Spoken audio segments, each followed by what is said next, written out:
Hello everyone. तो आज के वीडियो में हम लोग जानेंगे कि कंस्ट्रक्टर क्या होता है। और हम लोग ऑब्जेक्ट ओरिएंटेड प्रोग्रामिंग पढ़ रहे हैं पाइथन का। तो इससे पहले मैं 2 लेक्चर कवर कर चुका हूँ ओप्स पे। ठीक है, ये थर्ड लेक्चर अपना। और इस पे इनमें मैं पढ़ाने वाला हूँ इस लेक्चर में कंस्ट्रक्टर क्या होता है। ठीक है, कंस्ट्रक्टर के बारे में हम पहले भी जाने हुए हैं, मतलब इससे पहले 2 मैं लेक्चर जो कवर किया हूँ उसमें भी मैं कंस्ट्रक्टर के बारे में बताया हूँ। ठीक है, लेकिन ये लेक्चर थोड़ा सा केवल कंस्ट्रक्टर पे ही डेडिकेटेड होगा। ठीक है, तो थोड़ा सा और अच्छा से समझ लेते हैं कंस्ट्रक्टर होता क्या है। ठीक है, तो मैं क्या करता हूँ, एक क्लास क्रिएट करता हूँ जिसका नाम रहेगा सर्कल। मैं नाम लिखता हूँ और इसका एरिया हम लोग फाइंड करेंगे। ऑब्जेक्ट लिख देंगे। अब ऑब्जेक्ट नहीं भी लिखो तो काम चल जाएगा। मैंने पिछले लेक्चर में इसके बारे में डिटेल में बताया हुआ है, तो आप यहाँ पे कंफ्यूज मत होना। ठीक है, पिछले लेक्चर देख कर ही आना। ठीक है, तो यहाँ पे कंस्ट्रक्टर इसे बोलते हैं, जो ये स्पेशल मेथड होता है इसे स्पेशल मेथड भी बोलते हैं या कंस्ट्रक्टर बोलते हैं। ठीक है, पिछले 2 लेक्चर मैंने इसे स्पेशल मेथड ज़्यादा कहकर बताया हुआ है। ठीक है, और इसमें मैं कंस्ट्रक्टर बता रहा हूँ क्योंकि इसे कंस्ट्रक्टर भी बोलते हैं। ठीक है, तो यहाँ पे मैं क्या करता हूँ कि सेल्फ डॉट रेडियस लिख देता हूँ सर्कल का। रेडियस लिख देता हूँ 45। ठीक है, और यहाँ पे सेल्फ डॉट रेडियस ही होता है, पाई आर स्क्वायर होगा तो मैं पाई का वैल्यू यहाँ पे सेल्फ डॉट पाई लिख देता हूँ। ठीक है, और यहाँ पे 3.14 डाल देता हूँ। ठीक है, तो कंस्ट्रक्टर यहाँ पे क्या होता है कि कंस्ट्रक्टर एक स्पेशल मेथड होता है जो अपने आप से कॉल होता है, यानी बाहर से आप इसे कॉल करने का कोई ज़रूरत नहीं होता है। जनरली हम लोग कोई भी फंक्शन अगर हम बनाएं, यहाँ पे अगर मैं यहाँ पे डिफाइन बनाऊँ और डिफाइन करूँ एक फंक्शन का नाम जिसका नाम है एरिया। ठीक है, और इसे ये क्या रिटर्न करेगा, मैं रिटर्न कर देता हूँ यहाँ पे self dot pi multiply by self dot radius. ठीक है, यहाँ पे ओके, यहाँ पे भी सेल्फ हमें डालना पड़ेगा ये। ठीक है, और यहाँ पे मैं क्या करता हूँ, इसे थोड़ा सा कर्ली ब्रैकेट में डाल देता हूँ। कर्ली ब्रैकेट नहीं, स्मॉल पैरेंथेसिस में डाल देता हूँ इसे। ठीक है, तो कंस्ट्रक्टर यहाँ पे क्या होता है कि ये एक स्पेशल मेथड होता है जिसे हमें बाहर करने का बाहर कॉल करने के, यानी क्लास के बाहर हम अगर जैसे ही एक्सेस करेंगे तो इसे कॉल करने का कोई ज़रूरत नहीं होता है। ठीक है, ये क्या करता है, ये कंस्ट्रक्टर होता है जो वेरिएबल्स होते हैं, इंस्टेंस जिसे बोलो या वेरिएबल्स बोलो। ठीक है, उसे कॉल कर उसे इनिशियलाइज करने के लिए होता है। ठीक है, ये क्या करता है, इनिट मेथड इसको 45 को रेडियस में इनिशियलाइज कर देगा और पाई में 3.14 को इनिशियलाइज कर देगा, यानी इसमें ये स्टोर कर देगा। ठीक है, तो इनिट मेथड का यही काम होता है, यानी स्पेशल मेथड या कंस्ट्रक्टर आप बोलो, इनिट मेथड बोलो, कंस्ट्रक्टर बोलो या स्पेशल मेथड बोलो। ठीक है, तो इसे कंस्ट्रक्टर बोला जाता है जनरली। ठीक है, अगर हम कोई भी ऑब्जेक्ट क्रिएट करें, जैसे मैं एक C1 क्रिएट करता हूँ। ठीक है, और यहाँ पे मैं सर्कल। ठीक है, और जैसे ही मैं इसे रन करूँ तो अभी तो कोई प्रिंट नहीं होगा क्योंकि इनिट मेथड हमारा कुछ भी प्रिंट ही नहीं करता। ठीक है, अगर मैं यहाँ पे प्रिंट कराऊँ कुछ चीज़, मैं कुछ भी प्रिंट कराता हूँ यहाँ पे और सेव करते हैं, यहाँ पे रन करते हैं, तो देखो यहाँ पे ये चीज़ प्रिंट हो गई, यानी इसे मुझे कॉल करने की कोई ज़रूरत नहीं हुआ। जैसे ही मैंने ऑब्जेक्ट बनाया तभी ये कंस्ट्रक्टर कॉल हो गया। ठीक है, यहाँ पे प्रिंट करने के लिए मैंने कोई इसका ऑब्जेक्ट यहाँ पे कोई भी मेथड नहीं बनाया यहाँ पे। ठीक है, कॉल करने के लिए सिंपल मैंने अब इस क्लास का ऑब्जेक्ट बनाया, वहाँ से ये कंस्ट्रक्टर कॉल होता है। तो यहाँ पे कंस्ट्रक्टर क्या होता है कि कंस्ट्रक्टर को हमें बाहर से कॉल करने की ज़रूरत नहीं होती है, फर्स्ट बात ये। ठीक है, सेकेंड थिंग कि ये जैसे ही कोई भी ऑब्जेक्ट इस क्लास का बनेगा, यानी किसी भी क्लास का कोई भी ऑब्जेक्ट बनेगा, उसी समय ये कंस्ट्रक्टर कॉल हो जाता है। जैसे मैंने रन किया तो यहाँ पे ये ऑब्जेक्ट बना यहाँ पे। ठीक है ना, ये कंस्ट्रक्टर कॉल हो गया, यानी इसे कंस्ट्रक्टर को बाहर से कॉल करने की ज़रूरत नहीं है। अगर मुझे इसे कॉल करना है, इसे कॉल करना है, तो मुझे यहाँ से बाहर अगर मैं कॉल करूँ तो इसे बाहर कॉल करना पड़ेगा मुझे। ठीक है, तो मैं C1 डॉट इस तरह से मुझे कॉल करना पड़ेगा, C1 डॉट एरिया। ठीक है, अगर मैं सेव करूँ और रन करूँ तो देखो यहाँ पे एक मिनट रिटर्न करा, तो इसे हमें प्रिंट कराना पड़ेगा, सॉरी। तो C1 डॉट मैं यहाँ पे क्या करता हूँ कि क्या नाम है, एरिया। सेव करते हैं और रन करते हैं इसे, तो देखो यहाँ पे हमारे पास एरिया प्रिंट करके आ गया। ठीक है, तो इस तरह से आप अगर कोई अलग मेथड है तो उसे आपको कॉल करना पड़ेगा बाहर से। अगर बाहर से आप उसे एक्सेस करना चाहते हो तो उसे कॉल करना पड़ेगा। लेकिन जो कंस्ट्रक्टर है उसे आपको कॉल करने की कोई ज़रूरत नहीं है। जब ऑब्जेक्ट बनेगा इस क्लास का उसी समय ये कंस्ट्रक्टर कॉल हो जाएगा। अगर आप इस फंक्शन को इसी में कॉल कराना चाहते हो तो देखो मैं यहाँ पे, अगर मान लो कोई भी फंक्शन आप कंस्ट्रक्टर के अंदर कॉल कराना चाहते हो तो उसे क्या लिखा जाता है, सेल्फ डॉट सेल्फ लिख कर तब उस फंक्शन को कॉल किया जाता है, सेल्फ डॉट एरिया। ठीक है, तो इस तरह से आप इस फंक्शन को इस कंस्ट्रक्टर में कॉल कर सकते हो।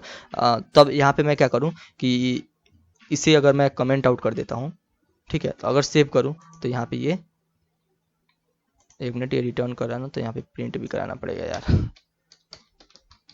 प्रिंट मैं क्या करता हूँ कि सेल्फ डॉट एरिया, ठीक है, सेव करते हैं इसे और रन करते हैं तो देखो यहाँ पे वही रिजल्ट आ रहा है जो पहले हमारे पास यहाँ पे रिजल्ट आया था। यहाँ पे देख सकते हैं यहाँ पे, ठीक है।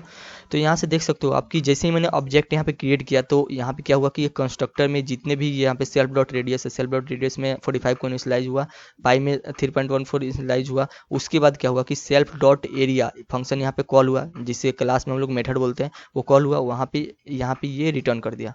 ठीक है, तो इसी कंस्ट्रक्टर में इस फंक्शन को मैंने इस फंक्शन को इसी कंस्ट्रक्टर में कॉल कर दिया। इसलिए हमें इसे अगर बाहर एक्सेस करना है तो उसे मुझे एक्सेस करने की कोई ज़रूरत नहीं है, क्योंकि कंस्ट्रक्टर में ही इसे मैंने कॉल कर दिया हुआ है।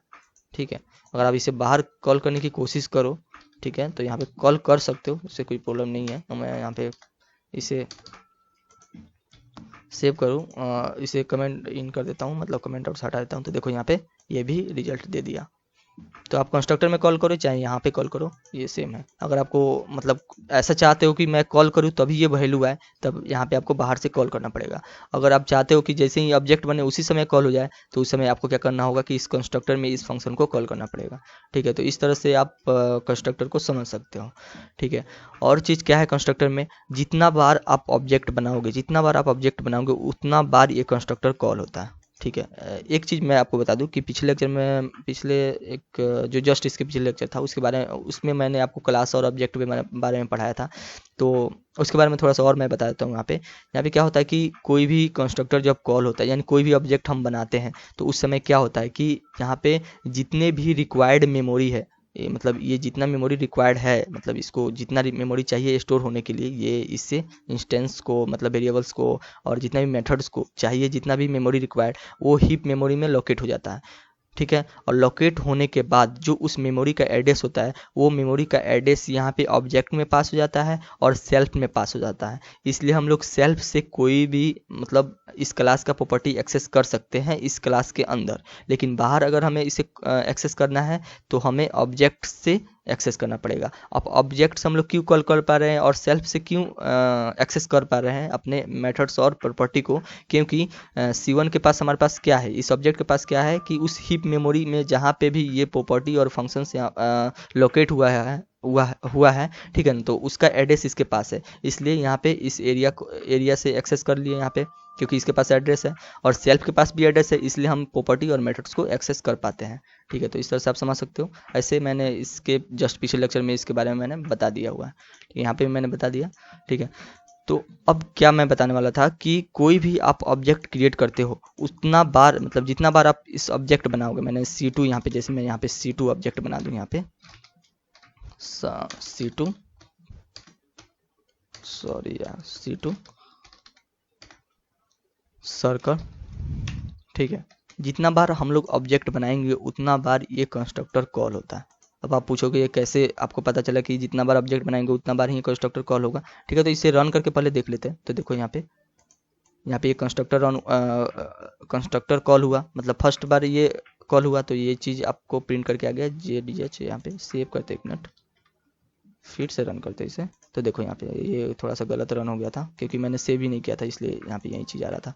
ठीक है, तो दोबारा इसे रन किए तो देखो यहाँ पे दो बार प्रिंट करके आ रहा है, क्योंकि जैसे ही मैंने ये ऑब्जेक्ट बनाया उस समय क्या हुआ कि ये कंस्ट्रक्टर कॉल हुआ। कंस्ट्रक्टर कॉल होने के बाद फर्स्ट ये प्रिंट हुआ हमारे पास, ये जो भी है, ठीक है ना, तो ये प्रिंट हो गया। उसके बाद ये फंक्शन कॉल हुआ और ये फंक्शन का जो भी कोड है वो एग्जीक्यूट हुआ और ये हमारे पास एरिया प्रिंट हो गया। उसके बाद मैंने दूसरा ये कोड रन हुआ, प्रिंट C1 डॉट एरिया, इसका काम हो गया। तो ये कोड अब रन होगा, तो ये एरिया प्रिंट करेगा, तो ये इस फंक्शन को कॉल करेगा, इसे प्रिंट कर देगा। तो यहाँ पे ये भी चीज़ प्रिंट हो गया। जैसे ही मैंने ये ऑब्जेक्ट बनाया तो यहाँ पे भी क्या हुआ कि ये कंस्ट्रक्टर कॉल हुआ, जब दोबारा कॉल हो रहा है इसीलिए तो ये प्रिंट हो रहा है ना। इस तरह से आप समझ सकते हो कि दोबारा कॉल हो रहा है यहाँ पे, ठीक है। दोबारा कॉल होने के बाद ये क्या हुआ कि ये प्रिंट हो रहा है, ठीक है, देख लो यहाँ पे। उसके बाद एरिया, जैसे मैंने फंक्शन को इसी में कॉल किया हुआ है तो ये भी प्रिंट हो गया। तो इस तरह से आप समझ सकते हो कि यहाँ पे जितना बार आप ऑब्जेक्ट बनाओगे उतना बार ये कंस्ट्रक्टर कॉल होगा। अगर इस तरह से भी आपको समझ में नहीं आ रहा है तो मैं क्या करता हूँ कि इसे थोड़ा सा मैं क्या करता हूँ कि एक काउंट वेरिएबल बनाता हूँ, इसमें मैं 0 स्टोर कर देता हूँ। और जितना बार हम लोग ऑब्जेक्ट बनाएंगे उतना बार कंस्ट्रक्टर रन होगा, उसके उतना बार ये क्या होगा, सेल्फ डॉट काउंट अपडेट होगा यहाँ पे। तो मैं क्या करता हूँ कि काउंट जो भी सेल्फ डॉट नहीं, काउंट को प्लस इक्वल टू 1 कर देता हूँ मैं यहाँ पे, ठीक है। तो यहाँ पे क्या करते हैं, ये थोड़ा सा अनरीचेबल हो गया तो यहाँ पे क्या करते हैं कि इसे ग्लोबल कर देते हैं, ग्लोबल काउंट। ग्लोबल के बारे में आपने पढ़ा होगा कोर पाइथन में, ये एडवांस पाइथन चल रहा है, एडवांस पाइथन में ही ये ऑब्जेक्ट ओरिएंटेड प्रोग्रामिंग पढ़ाया जाता है, ठीक है। तो आई होप आपको कोर पाइथन क्लियर होगा, ठीक है ना, आपको मतलब आता होगा। तो ये ग्लोबल वहीं पे यूज होता है, ठीक है ना। तो यहाँ पे क्या हुआ कि काउंट मैंने 0 यहाँ पे कंसिडर कर दिया, यहाँ पे 0 से स्टोर कर दिया। और जितना बार ये कंस्ट्रक्टर, जितना बार हम लोग ऑब्जेक्ट बनाएंगे उतना बार ये कंस्ट्रक्टर कॉल होगा। और कंस्ट्रक्टर कॉल होने के बाद ये काउंट में 1 प्लस हो जाएगा, यानी मैं 2 ऑब्जेक्ट बनाया हूँ तो यहाँ पे काउंट का क्या वैल्यू आना चाहिए, 2 आना चाहिए। तो यहाँ पे मैं क्या करता हूँ कि यहाँ पे एक और फंक्शन बना लेता हूँ, डिफाइन रिटर्न काउंट। इसे मैं एक रिटर्न काउंट कर देता हूँ। और यहाँ पे मैं सिंपली क्या करूँगा कि प्रिंट करूँगा काउंट को, ठीक है ना। और इसे मैं सेव करता हूँ, अभी सेव करता हूँ इसे। और क्या करते हैं कि पहले इसे रिटर्न काउंट को हमें कॉल भी करना, तो किसी भी ऑब्जेक्ट से आप इस फंक्शन को एक्सेस कर सकते हो। तो मैं क्या करता हूँ कि C2 से एक्सेस कर लेता हूँ, C2 डॉट रिटर्न काउंट, ठीक है। सेव करते हो इसे और रन करते हैं। तो 2 ऑब्जेक्ट बनाए हैं यहाँ, एक minute return count text, okay. यहाँ पे सेल्फ मैं बार बार ये भूल जाता हूँ, सेल्फ देना, यहाँ पे सेल्फ देना मत भूलना यहाँ पे, क्योंकि ये ऑब्जेक्ट का रेफरेंस है, करंट ऑब्जेक्ट का लोकेशन है इसके पास, ठीक है। तो देखो यहाँ पे 2 बार मैंने ऑब्जेक्ट बनाया तो 2 बार आ गया, 2 ऑब्जेक्ट बनाया तो 2 बार ये कॉल हुआ, तो 2 बार कंस्ट्रक्टर रन हुआ। तो देखो कंस्ट्रक्टर कितना बार हुआ, 2 बार, देखो यहाँ पे आ रहा है ना। तो इस तरह से भी आप समझ सकते हो, ठीक है। और इसके पिछले बार जैसे मैंने समझाया वैसे भी आप समझ सकते हो, ठीक है। अगर मैं 3 ऑब्जेक्ट बनाऊं तो 3 बार कॉल होना चाहिए। तो यहाँ पे मैं क्या करता हूँ कि इसी को रेप्लिकेट कर देता हूँ 3-4 बार, ठीक है। तो कितना बार हुआ, 1 2 3 4 5 6 7 बार, यानी 7 इसका आंसर आना चाहिए हमें। तो देखो यहाँ पे 7 आ रहा है, ठीक है। तो इस तरह से भी प्रूफ हो गया कि जितना बार आप ऑब्जेक्ट बनाओगे उतना बार ये कंस्ट्रक्टर कॉल होता है। तो यही है कंस्ट्रक्टर, इसमें ज़्यादा कुछ है नहीं। आपने कंस्ट्रक्टर के बारे में मैंने पूरा कुछ बता दिया इसमें, ठीक है। और आगे बढ़ते चलेंगे इसमें ऑब्जेक्ट ओरिएंटेड प्रोग्रामिंग में, और जितना भी कंसेप्ट है ऑब्जेक्ट ओरिएंटेड प्रोग्रामिंग का पाइथन में उसे हम लोग समझेंगे, ठीक है। तो मिलते हैं अगले वीडियो में।